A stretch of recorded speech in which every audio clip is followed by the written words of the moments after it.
பிரியமான சகோதர சகோதரிகளே, இன்றைய நாளிலே நாம் ஒரு ஆவிக்குரிய ரகசியத்தை நாம் தியானிக்கப் போகிறோம். நான் வாசிக்கிறேன், கேளுங்கள். லூக்கா 22 அதிகாரம் 31 34 வரை நான் வாசிக்கிறேன், கேளுங்கள். பின்னும் கர்த்தர், சீமோனே சீமோனே, இதோ கோதுமையை சுலகினால் புடைக்கிறது போல சாத்தான் உங்களை புடைக்கிறதற்கு உத்தரவு கேட்டுக்கொண்டான். நானோ உன் விசுவாசம் ஒளிந்து போகாதபடிக்கு உனக்காக வேண்டிக் கொண்டேன். நீ குணப்பட்ட பின்பு உன் சகோதரரை ஸ்திரப்படுத்து என்றார். அதற்கு அவன், ஆண்டவரே, காவலிலும் சாவிலும் உம்மை பின்பற்றி வர ஆயத்தமாயிருக்கிறேன் என்றான். அவர் அவனை நோக்கி, பேதுருவே, இன்றைக்கு சேவல் கூவுகிறதற்கு முன்னே நீ என்னை அறிந்திருக்கிறதை 3 தரம் மறுதலிப்பாய் என்று உனக்கு சொல்லுகிறேன் என்றார். பிரியமான சகோதர சகோதரிகளே, இதில் ஒரு ஆவிக்குரிய ரகசியம் இருக்கிறது. ஆண்டவராக இயேசு கிறிஸ்து இந்த பூமியிலே பிறந்து வாழ்ந்து கொண்டிருக்க போது அவர் பரிசுத்த ஆவியினாலே பிறந்தபடியினாலே அவர் முற்றிலும் ஆவிக்குரிய தளத்திலே வாழ்ந்து கொண்டிருந்தார். மனிதர்களாகிய நாம் பேதுருவோடு சேர்த்து நாமும் இந்த பூமியினுடைய இந்த உலகத்தினுடைய பிள்ளைகளாக பிறந்து வாழ்ந்து கொண்டிருக்கிறோம். ஆவியிலே பிறந்திருக்கிற பரிசுத்த ஆவியினாலே பிறந்திருக்கிற ஆண்டவராகிய இயேசு ஆவிக்குரிய தளத்திலே தொடர்ந்து இருக்கிறவராக வாழ்கிறவராக இருந்தார் என்பதை நாம் அறிந்து கொள்ள வேண்டும். அதனால்தான் தமக்கு என்ன நிகழப்போகிறது என்பதை அவர் முன்கூட்டியே அறிந்திருந்தார். அவர் இந்த பூமிக்கு வந்ததென்ற நோக்கத்தை அவர் அறிந்திருந்தார். அவர் இங்கே வந்து கிறிஸ்துவாக இங்கே பாடுகள் பட்டு மரித்து 3ஆம் நாளிலே அடக்கம் பண்ணப்பட்டு 3ஆம் நாளிலே உயிரோடு எழுந்து வருவதை அவர் ஆவிக்குரிய தளத்திலே அவர் அறிந்திருந்தார். அவர் ஒவ்வொரு நாளும் ஒவ்வொரு நிமிடமும் ஆவிக்குரிய தளத்திலே இருந்து அன்றன்றைய காரியங்களை, அவர் செய்ய வேண்டிய காரியங்களை, கர்த்தர் பிதாவாகிய தேவன் அவர் செய்யும்படியாக நியமித்த காரியங்களை அறிந்து கொண்டவராக இருந்தார்.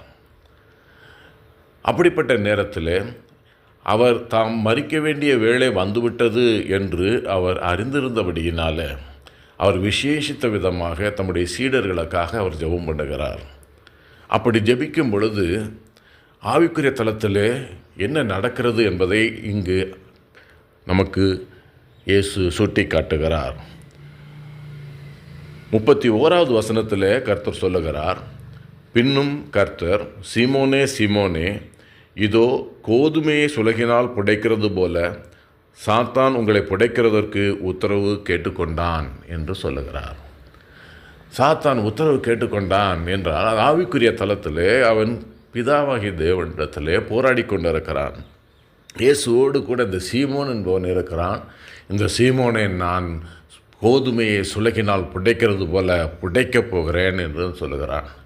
ஏன் அப்படி சொல்லுகிறான்? அந்த சீமோனுக்கு கர்த்தர் பிதாவாகிய தேவன் ஒரு பெரிய வெளிப்பாட்டை கொடுக்கிறார். நீங்கள் என்னை யார் என்று சொல்லுகிறீர்கள் என்று இயேசு கேட்கும் பொழுது, தன்னுடைய சீடர்களிடம் கேட்கும் பொழுது அவனுக்கு பிதாவாகிய தேவனாலே வெளிப்படுத்தப்பட்ட ஒரு பெரிய ரகசியம் ஒன்று வந்தது. நீர் தேவனுடைய கிறிஸ்து என்று அவன் அறிக்கை பண்ணுகிறான். அவனுக்கு தான் அது வெளிப்பாடு வந்தது என்பதை இயேசுவும் அறிக்கை பண்ணுகிறார். இது மாமிசத்தினால நீ இதை சொல்லவில்லை, பிதாவாகிய தேவன் என்று பிதா உனக்கு இதை வெளிப்படுத்தினார் என்று இயேசுவும் அதை அங்கீகரிக்கிறார். வெளிப்பாட்டை பெற்றுக்கொண்டிருக்கிற சீமோனை சாத்தான் குறிவைக்கிறான். அதனால் அவன் இப்பொழுது அந்த சாத்தானை அந்த சீமோனை குறிவைத்து கோதுமையை சுலகினால் புடைக்கிறது போல அவனை நான் புடைக்க விரும்புகிறேன் என்று சொல்லுகிறான். அப்படியானால் என்ன அர்த்தம்?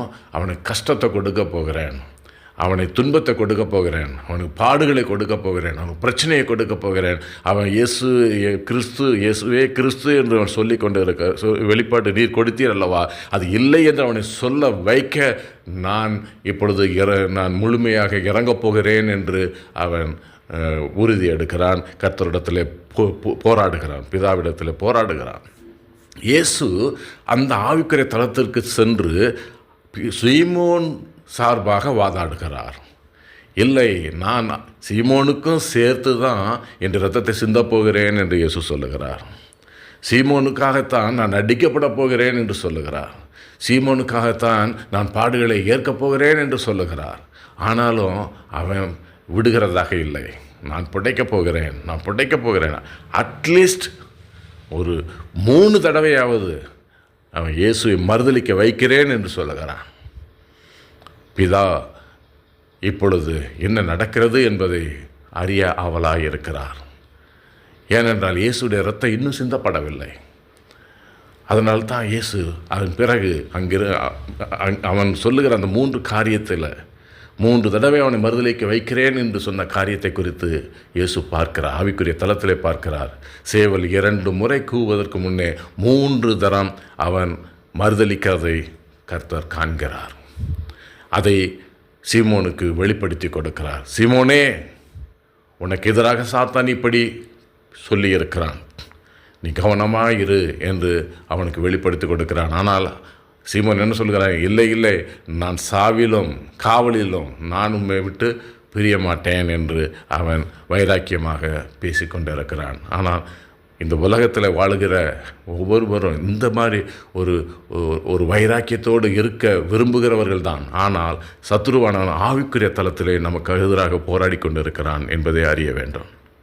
அதே நேரத்தில் இயேசு கெத்செமனேக்கு போன உடனே அந்த இடத்துல அவர் ஜெபிப்பதற்கு முன்பாக சீமோனை பார்த்து சொல்லுகிறார், சீமோனே, 1 மணி நேரம் எனக்காக விழித்திருந்து ஜெபம் பண்ணு, 1 மணி நேரம் விழித்திருந்து ஜெபம் பண்ணு என்று சொல்லுகிறார்.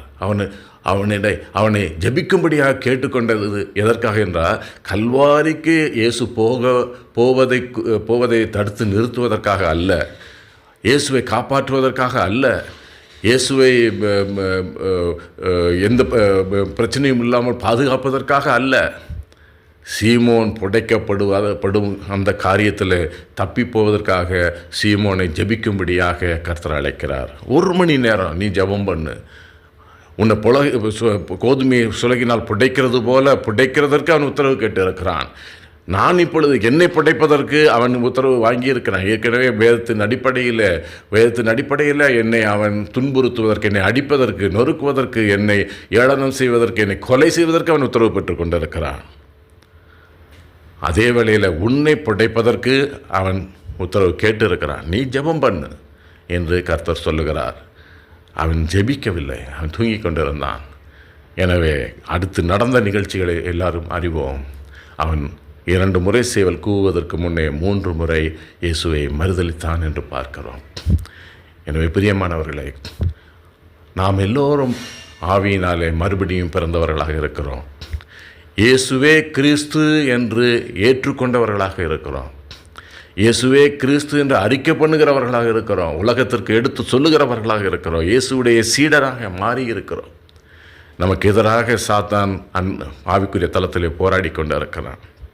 நாமும் அந்த தளத்திற்கு போவதற்கு பரிசுத்த ஆவியினாலே நாம் கிருபை பெற்றிருக்கிறோம், உதவி பெற்றிருக்கிறோம். பரிசுத்த ஆவியானவர் நம்மை அந்த ஆவிக்குரிய தளத்திற்கு கொண்டு போகிறார்.